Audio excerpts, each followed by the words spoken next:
আমাকে একজন কল করে বলতেছে মানে তোমার চাচুকে নাকি কে মারতেছে এখানে বাংলা বাজারে। আমি তখন রিজার্ভ সিএনজি নিয়ে চলে চলে যাচ্ছি এখানে। চলে যাওয়ার সময় তারপরে দেখতেছি আমি গিয়ে দেখি আমার চাচু এখানে মানে অজ্ঞান হয়ে পড়ে আছে। পাশে রক্ত রক্ত দেখা গেছে, মানে বমি করছিল রক্ত। তারপর আমি কি করছি, আমি গাড়ি নিয়ে আমার শাশুকে আমি নিয়ে আসছি হসপিটালে। হসপিটালে আনার পর তারপরে ইমার্জেন্সিতে ভর্তি করাইছিলাম। আমি তো ঘটনাস্থলে ছিলাম না, আমি এখান থেকেই গেছি। আমি যখন খবর পাইছিলাম আমি কক্সবাজার থেকে বাংলা বাজার গিয়ে আমার শাশুকে এখানে নিয়ে আসছি। এরকম যদি মানে মানুষের নিরাপত্তা না থাকে, এটা দুঃখজনক বিষয়। আর আমার শাশুর থেকে টাকা নিয়ে গেছে 50,000 টাকা মতো, আর মোবাইল ছিল, তারপরে মানিব্যাগে টাকা ছিল। আমার 50,000 টাকাটা পাঠাইছিল আমার শাশু, ও মানে আমার শাশু বড়টা পাঠাইছিল। এখন টাকাগুলো নিয়ে গেছে। এটা আমরা মানে সুষ্ঠু একটা বিচার চাই প্রশাসনের কাছে, যাতে এরকম হয়রানি কেউ না হয়। নয়নের কল দিলে হয়তো নয়ন আর ভিন্ন করে কিয়া হয়তো নয়নের মারি বলে ফেলাই যে ও বাদি কি আর ব্যাংকে টিয়া ঘুরাইতে গিয়ে আর বড় ওর মাঝে বাদি কলান আর বুয়াতে মারিয়ে আর বুয়াতে টিয়া ঘুরাইতে গিয়ে দে খান তো বুটিয়া টিয়া দিয়ে দে টিয়া ঘুরাইতে গিয়ে দে আমার বুয়া ব্যাংকের মোবাইলে যাই না আর বুয়া নিলে বড় মাঝে ও বাদি কলান আর বুয়া সুস্থ বেঁচে চাই আর কিছু না চাই আর ঘুরা বড় বেশি বেঁচে বাদি কল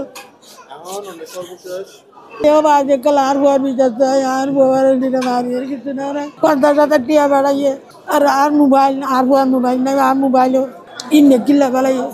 আমার বাসায় কাজ চলতেছে, আমার ভাই প্রবাস থেকে রেমিটেন্স পাঠাইছে, আমি টাকার জন্য ব্যাংকে আসছি, ইসলামী ব্যাংকে বাংলা বাজার।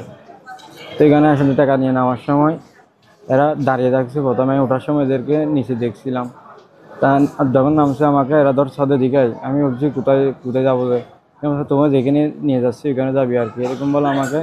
আমি যখন যাচ্ছি না এরা আমাকে জোর করে নিয়ে গেছে, মারতে মারতে নিয়ে গেছে। তারপর এক পর্যায়ে আমাকে নিয়ে গিয়ে এরা লাঠি, তারপর এদের কাছে দেশীয় অস্ত্র এগুলো নিয়ে আমাকে অনেক মারধর করছে। এখানে অনেকজন লোকজন ছিল, কেউ আমাকে ছাড়াই নেই এদের কাছ থেকে। তারপর আমার টাকাগুলো নিয়ে নিছে, তারপর মোবাইল নিয়ে নিছে, আমার ভাই টাকা পাঠাচ্ছে যে এগুলো নিয়ে নিছে।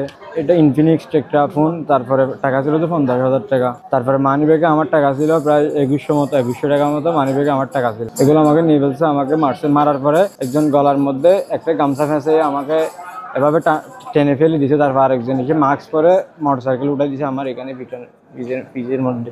বাংলা বাজার দ্বিতীয় তলা আরিফ শপিং কমপ্লেক্সে চেঁচাই নিয়ে আসছে আমাকে। 5-7 জন ছিল। আইডিয়ালের পিছনে এর বাড়ি আবু কালাম, শুধু একে চিনি আর কাউকে চিনি না। আবু কালামের বাড়ি যেখানে ওখানে নিয়ে আসছে বাংলা বাজার স্টেশন থেকে। 2টার দিকে ঘটাইছে যে ঘটনাটা। আমার মতো যেন আর কেউ এরকম প্রবাসীদের টাকা নিয়ে হয়রানি না হয়, অবশ্যই আমি এটা আনুগত্য ব্যবস্থা নিব।